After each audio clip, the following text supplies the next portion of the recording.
Clint, Colette. uh, how's it going? Hello from northern Michigan in a cabin.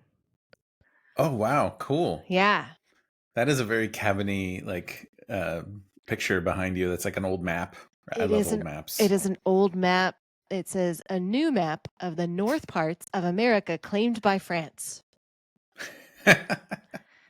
Uh, Let everybody know there's a new map. yeah. Um, very excited about being on vacation, vacation land, vacation fun. Uh, It's been really stormy because of the corn sweat, though. The Did you hear corn about the sweat. corn sweat? So here's one for our budding meteorologists slash climate change adapters, which is like apparently the Midwest had a severe increase in humidity in the last couple of weeks because of all like there's been like torrential rain, but then also there's like a specific point in the corn growth season where corn actually like um puts out water that evaporates, and so it Okay. creates more storms and things in the Midwest during a particular, I don't know, section of its growth. I don't know, they're calling it corn sweat weather.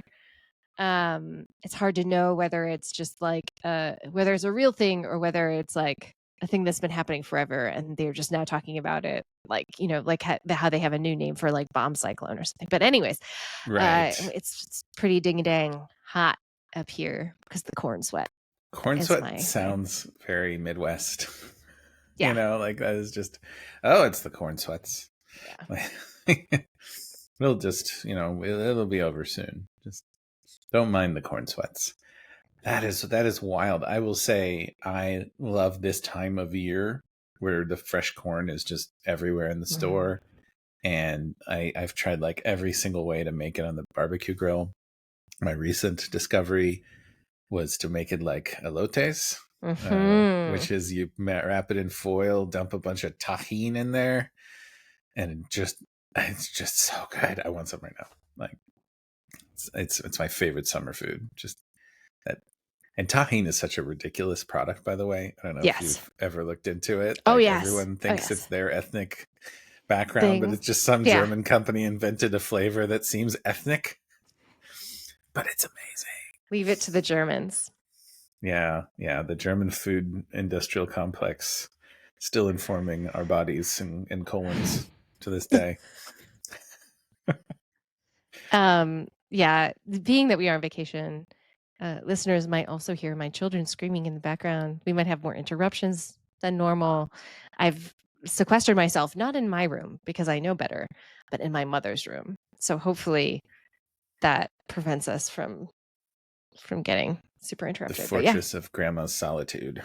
are you doing any? Oh, you are doing a vacation. That's why we're talking today. You're going to Yes. Australia, the long awaited The Australian trip, long right? awaited, delayed due to flu trip to both Fiji and Australia, actually. We're going to Mm, stop along the way and spend a couple of days on the beach in Fiji.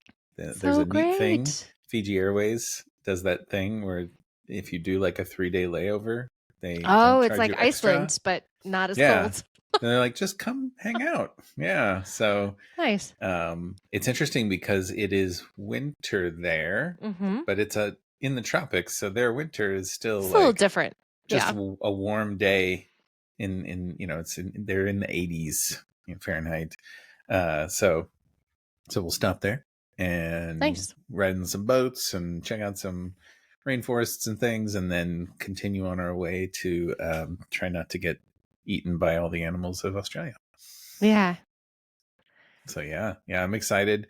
It's creating all kinds of like stress though, like wrapping up loose ends at work. Like, um, Well, yeah, you were on call today, which is why we're recording a little later than normal. Uh, yeah. There's this annoying thing that happens with on call. I'm sure anybody who's been on call for a long time can understand this, which is like as teams like grow and shrink and people leave the on call and join the, like your schedule kind of shifts around, and everyone always is really good about like, I joined, so I moved everybody, or I let someone left, so they moved. But for me, like this vacation was scheduled months ago. And so when they kept doing those, I was like, I'll look at it later. And I forgot. And so like Monday, I was just like tying up loose ends, and I like saw on my calendar the little block, like, you're on call next week. It's like, no. So I got someone to switch this week, and this week has just been a blitz.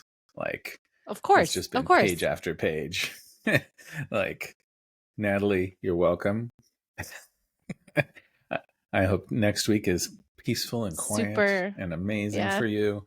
But yeah, we even tried to record earlier today, Yeah. and right as I was starting to like get offline and start to record, I got paged for database lag, and it's annoying because we've had 9 months of like quiet, beautiful, smooth sailing database, and this month is just, that's like the fifth thing. So yeah, I need a break, and I'm gonna get one. Good.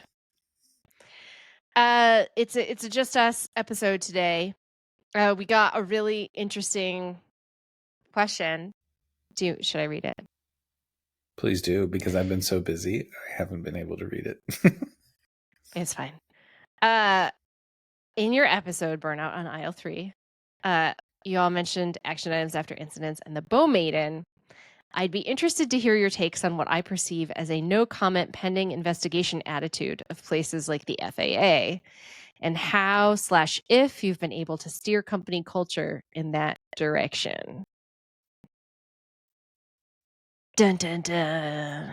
Interesting. I don't think I understand that fully. No comment pending investigation. No I think comment they pending. mean I think I just I heard it think wrong. they mean that like the FAA basically, like after there are events, it's like there will be a preliminary report, but that report sometimes takes months to get out, right? Yeah. And then there will be a final report, usually issued within like a year or something if it's like a big, huge investigation. Yeah. Maybe a little bit less if it's not. Whereas that is not the case for in our world, right? In the software world. No.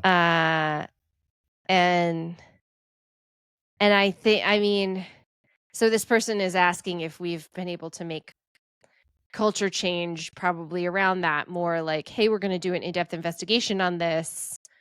Can you hold off on your action items or your comment or your Your judgment, right? Yes. That's really what we want to And delay, is like, let's and do informed judgment. that is not a thing. I mean, so I think that the first thing is I don't know that I've ever even seen it recommended to try. Like I there's so many things, right? We have so many obligations. Customers want to know what happened, and often there is a huge pressure to let customers know what happened or have a customer facing report, right? And often leadership wants you to, I've never had leadership be like, oh, take your time having that postmortem. Most of them seem to Yeah. really want a postmortem quickly, right? And what I've actually seen is like sometimes that comes from a good place where leadership's like, look, I want you to be fresh. I want you to remember it. I want you to, they're actually understanding something that incident investigators understand, which is you want to interview people as quickly as possible, because people tend to forget, or their understanding of the situation tends to change the more time has elapsed after the incident itself. And so you do want to interview people, but our traditional, after incident reviews, postmortems, whatever you want to call them, are often not like interviews, right? They're not plumbing the knowledge of the people involved in a room. They're usually devoted to trying to understand something so that it won't happen again. I actually think this does happen with plane crashes, though. Specifically because they're so public. There is a short, really quick postmortem that is rushed at, which it happens, on the news. The media. Yeah. Right. And to me, that's the same as the company. Like, Did Ooh. you Yeah. did you hear what they did? Right? Did you hear like, oh, they went down again? Right? Yeah, that's a good one for your VP. Just tell them that they're trying to be like Fox News. Yeah, yeah. Like, could we not be the editorial? But I do think it like it's a human trait, right? It's like part of who we are as humans to want to judge things quickly. Like, and one of the things that I've been struggling with lately with resilience engineering is that a lot of what we need is for people who maybe aren't as like up to speed with our view on human error and are thinking about safety and safety 1 and 2, right? Like, but like we are asking them like, hold your judgments. Like, we're going to look into this really deeply. We're not going to talk to you about it till we're done, and then we're going to give you a much richer story, and then make your judgments. And it's sort of like some people were able to do it, and some people aren't. And it's the same. The NTSB is doing the accident investigation, and those of us who are in our position are like, I'm just gonna wait Armchair to hear about quarterbacking. that. Yeah. Yeah, yeah. I do think it's valid to be like, oh my god, like I have emotions about this, and I may be flying soon, and like I need to deal with those. Right? We're still going to be running our application between when it went down hard and when the big report comes out. But that's where like we're also asking people to step back from like the acute problem and say like, let's systemically learn from this, and that requires us to be patient. But that's also the interesting thing is like planes also keep flying after, right? It's like the only time we've had a hard ground stop is like September 11th, basically, right? Yeah. And like, I think this is the other thing that I always try to talk to people about when they wheedle at me about action items, because I feel like action items are the new MTTR for me, where I'm just like, I don't want to talk about these. I really don't. And then they like suck me and and I'm just like, look, do you think that people aren't actually doing things right after the incident? Because if you went and you asked everybody, well, what are the things that your team has focused on in the last week? What did you do that you didn't even write up as a ticket, right? But that you just did because you were like in the system afterwards trying to sort of clean up, right? After the incident and there's so many things that people do. And those aren't even things that often make it into discussion in the incident retrospective 48 to 72 or whatever your stupid limit of when you have to have your postmortem is. Like those are things that people don't even talk about, which is really a missed opportunity as well, right? Because that's the like messy work that's really happening to keep your systems going. Like that's the things that people are doing without even talking about it necessarily or thinking about it as a collective. Yeah. Those are often even done from a point of not shame is the wrong emotion, but it's the closest one I have to it. But having been in this position where like the incident lays bare what you didn't know, and in the moment you're like, I should have done this so long. I'm just gonna scale that up. I'm just gonna like that probably should have been quadrupled in memory a year ago.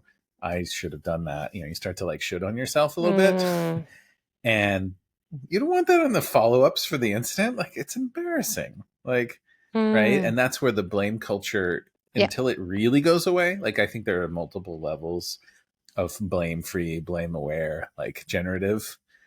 When you're still in that like middle place where you say you're blame free, but you're still kind of pointing fingers around with, I'm just asking questions or doing root cause so you can blame the systems. When you're in that place, I've been so many times, I've seen engineers do stuff and say, tell no one, because they're like, I just want to sleep. And it doesn't Right? even have to be your culture. It could be the engineer's previous work environment's culture, right? Like, and that's the other Yeah. thing is like you don't there everybody is reacting to these things, bringing a whole ton of baggage with them Hmm. from lots of different environments. You don't know, but I think like the action items, which action items? The ones that people did and don't want to talk to you about, the ones that people wish that they had done and sort of sneak in, the ones that people are going to suggest that they do so that they can get score the right political points with the people who are also at that meeting. It's just it like it The drives ones that they me. do because they can blame the users for it, right? Like there's like that's what I mean by there's various levels of blame awareness and blaming culture, Yeah. and like it's great if you can get to a point where nobody in a retro feels like they might be blamed, feels like, they feel like they can fully share. But there is like that outside the retro bubble where, okay, we had a great retro and like we decided we know what happened, or we have open questions, but like we're not going to worry about who pulled what levers, who should have done whatever, right? We get to that point. But then those action items, you get to the end, like, oh, we have to document the action item, Got to right? get Like, those there's action got to be items. action. That's the Like, value of our we hour can't have together. none. We can't have none, right? And that's where you must do it quickly. You must have action items. Like, it starts to erode that generative culture you're trying to create inside the retro, because there's still this expectation that there will be judgments made, there will be knowing, not thinking, and that their action items will solve what we know, Yeah. And right? that you Like that can we'll know things and follow. we'll solve them. Right. The action items will prevent it from ever happening again. And if it doesn't, they were the wrong action items. And we will follow up on them. Those are the things you are going to be held accountable to as a team. Right. And look, here's the other thing. There's also a practical nature to that, which is a lot of times teams say, I can't do all these action items because I have other work to do and it's not getting prioritized. And so you do kind of being able to track those action items afterwards and being able to say, oh, why haven't you done them? Oh, because product is telling you that your product feature is more important than this action item from this thing. Like, at least that bubbles up to the surface, the real conversation, right? Of like, what are our priorities? I don't disagree with that, like in a kind of baseline, that's like a thing you can use, but I don't think that it prevents the next incident from happening. And B, like, there's a ton of reasons why action items don't get done that aren't just that. Sometimes it's that somebody like starts looking into it and is like, actually, that was like not a great idea. We have a different understanding of the incident now. And what a bummer that one person who was assigned that one ticket chases that down and learns that, but doesn't share it with anybody else. Right? Yeah, Like, yeah. Only the people who read the closed won't do message yes. that says like, Turns out that's not how this worked. yeah, Um, yeah. That is actually something I strive to do and have strove.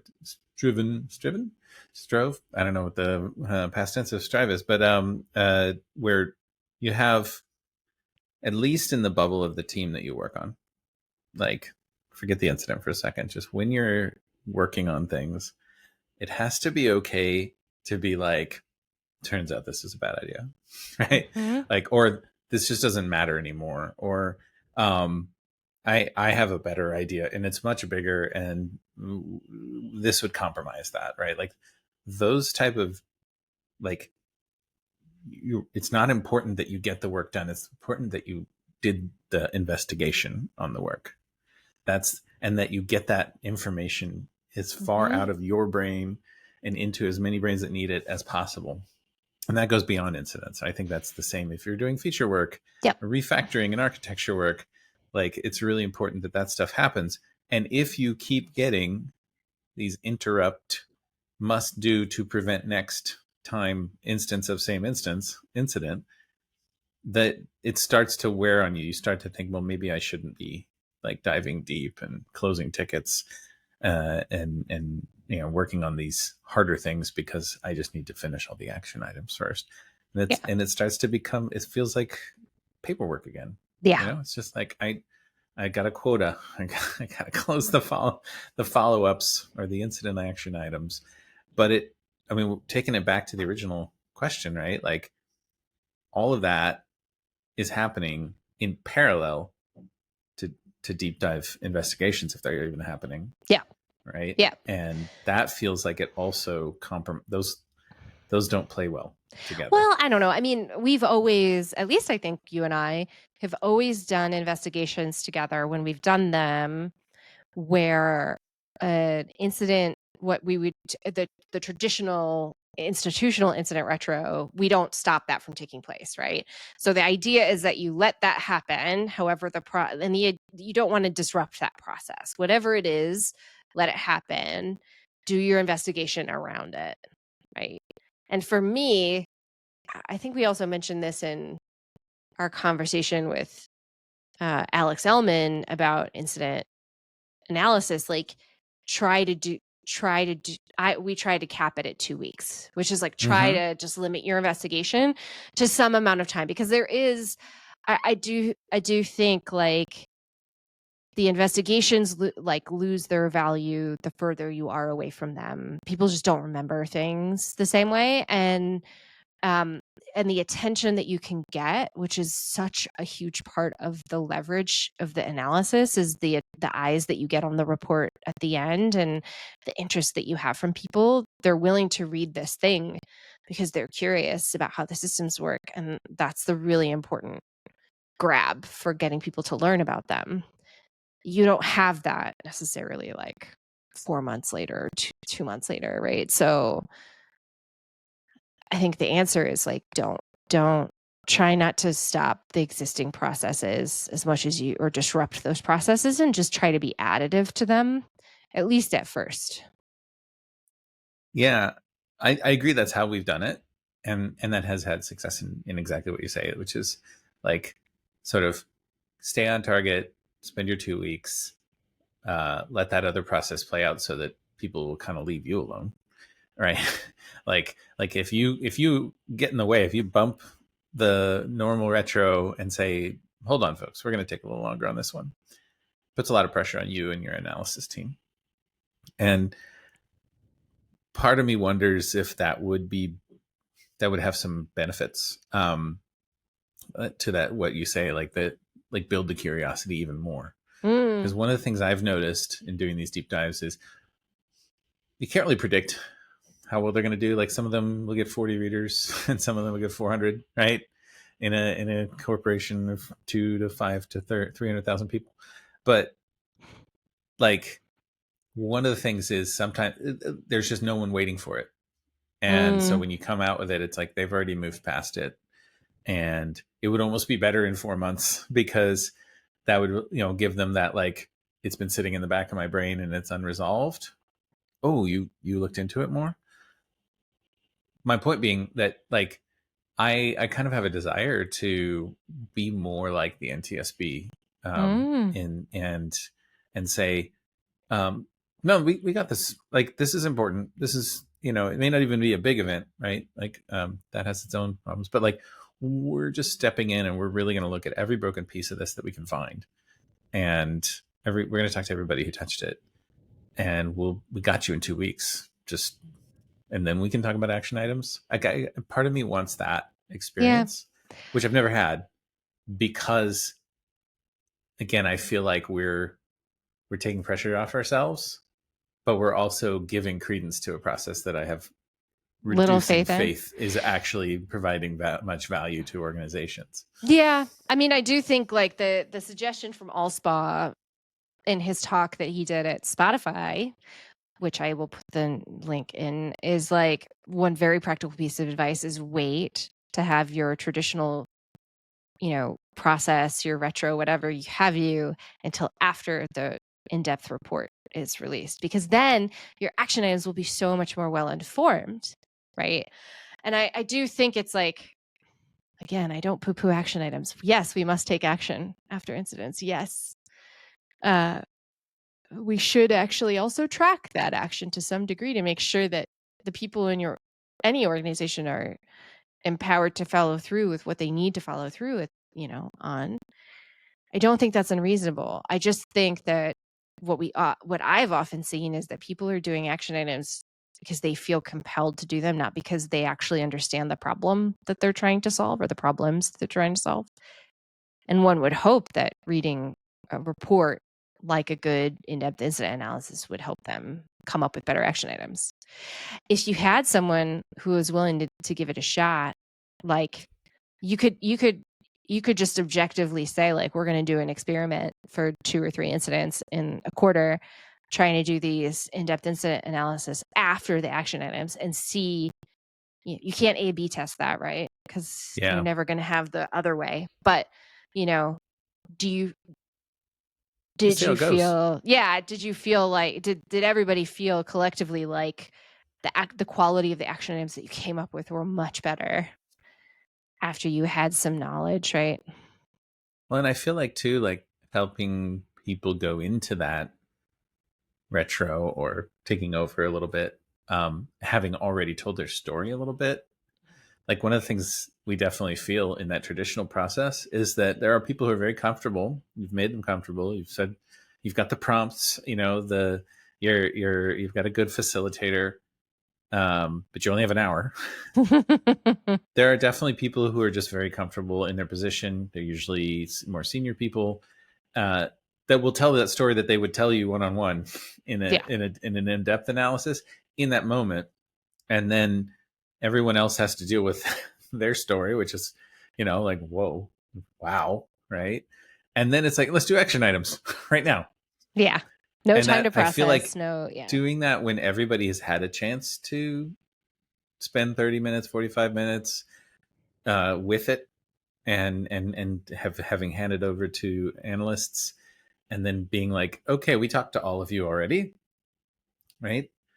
That's what I feel like I've lost in the recent incident analyses is that they've been more about the report and less about the sharing and the group activity. Yeah. And that's where I wonder if we do take more of a like, hey, we got this. Don't worry about the retro. It's going to be 2 weeks instead of 4 Yeah. days. We might actually change a few more hearts and minds Yeah. into this idea that like the system is a little bigger than your one like memory quota problem that you're pointing at with the root cause analysis. I think that's a really good proposal and idea. I also think good luck trying to implement it. I think AI that is a one thing I've also noticed is that being involved in resilience engineering definitely requires a bit of courage. Whether Yeah. it's courage to be a gorilla and work from the shadows, Mhm. uh, and use your time, in a way that maybe not be as visible, but also like just that like I'm actually going to stand on the railroad tracks a little bit and try to get the train to stop.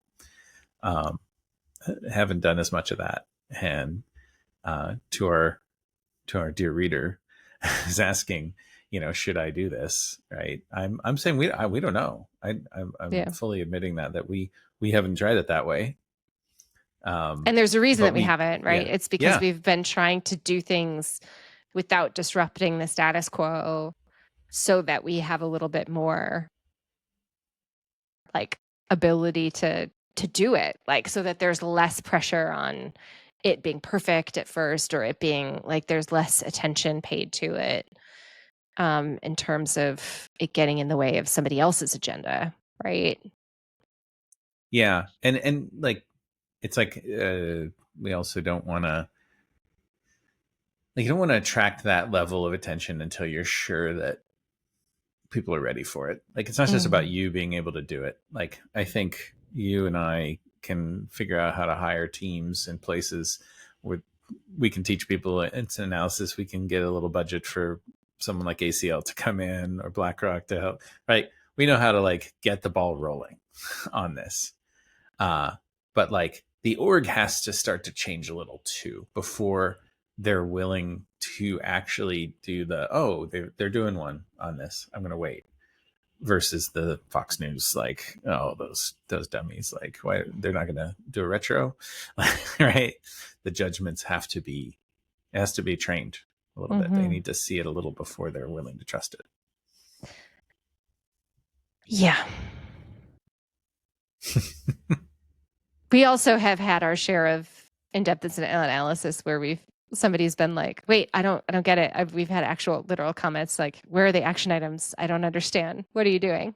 And we have to be like, oh, you want the report, the action items, it's over here, right? Like, I think that was like a really valuable, which if you anticipate that that's going to happen, but you do it this way where you kind of give yourself a couple weeks and then just make sure you don't publish the report publicly until you also have, what they are expecting to with it, right? Because traditionally those in-depth analyses don't have, they're not sort of geared towards having action items. They often have, we've produced themes before, right? Where we talk about, and a lot of times those themes have inspired various people who've read them to action themselves, right? So, but it's just, that's not something that you're tracking necessarily. Like, it'd be kind of cool if you could be like, hey, did you read this report? And did you take any action based on what you learned in this report within 3 months? Vibes analysis. Right? If you could be like, Yeah. what are things that you did differently after reading this report? Like, do you remember this report? Do you think you did anything differently? That would be like a really interesting thing to, if you could magically figure it out. But yeah, Well, a lot of action ends up happening in that way as a result of these reports, not necessarily in that more structured, retro, we're going to collect action items and put them in a backlog and track them and all of that. Again, both of those things have validity, I think, in my opinion, in terms of making sure they that, do. And like a very recent example of an analysis that action items came from the team reviewing this in-depth analysis. They were like, oh yeah, we have been meaning to make that better for a long time. And when we step back and you, right, like that just seems so obvious now. That's the kind of action item you want to come from it, right? yeah. But at the same time, putting it in the report compromises the fact that that might actually be wrong still. Yeah. Right. And that's the thing. We've been asked to do this before in a report, like, like where are the judgments, basically? Like why don't you What's our assignment? Yeah, like why don't you suppose a solution that would solve it in the report? I'm looking for that, right? That's what they're really looking for with action. It's not just about preventing it from happening. They want to see, like, their brain is working and judging what they're reading, and they're like, why don't they just use a priority queue, like, and they want to see that you've considered it. And I've had to have this is the hindsight bias conversation. I have to have this thing like, no, but what we want is when you finish implementing the priority queue and you roll it out and you still have the problems in this report, like, we want you to come back and go, what did we miss? Yeah. Right. That's where it feels like this value cycle of doing reports in depth and having people spend more time on an incident takes years to capitalize on. I've So certainly fully done realize. a refactor that started because of learnings from an in-depth analysis that then we come back and we're like, oh, wow, we read this thing and we missed that theme entirely. And now we just moved the slider from A to B, and now we have B's problems. We got rid of A's problems, right? And like, that's what I like about themes, is that they are not, this is what's wrong about your company. This is what happens when you make that choice. Right. Right. But if you make the other choice, something else is going to happen. Yeah. And I also think, I mean, the amount of themes that I've seen come out of a report of learning that's like, maybe we've all collectively decided this is okay at this company. And like someone's going, duh, this is okay. And you're like, okay, but like, can we say it out loud? Like, can we say it out loud together that it's okay, that we've decided that it's okay to have this be the case? Because that's the trade-off that we're making every day. And if we acknowledge that, then we can't come back in 3 months and say, why are we having this incident again? It's like, no, man, we made this trade-off. Do you remember the trade-off that we decided made? to. Yeah, right. That's what I used to say this all the time to the leaders in several orgs. Like, we're having the incidents we chose to have, and now because we actually spent some time to learn.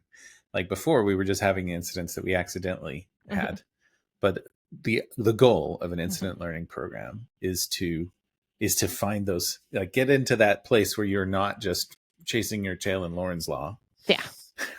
But you're saying, no, okay, that incident mitigation that we did 3 years ago that broke today, we're still going to go with it. We're going to have this incident once a year, and we're going to like build as much defense around it, but we're not going to change that, right? That's the kind of thing that the action items that make sense and are obvious compromise, Yeah. that I think that you and I are both kind of bothered by, is like, if you only spend an hour deciding what to do, you will pick the most agreeable, safest, effective thing to do in that moment, but you may not actually improve your overall ability to stay safe.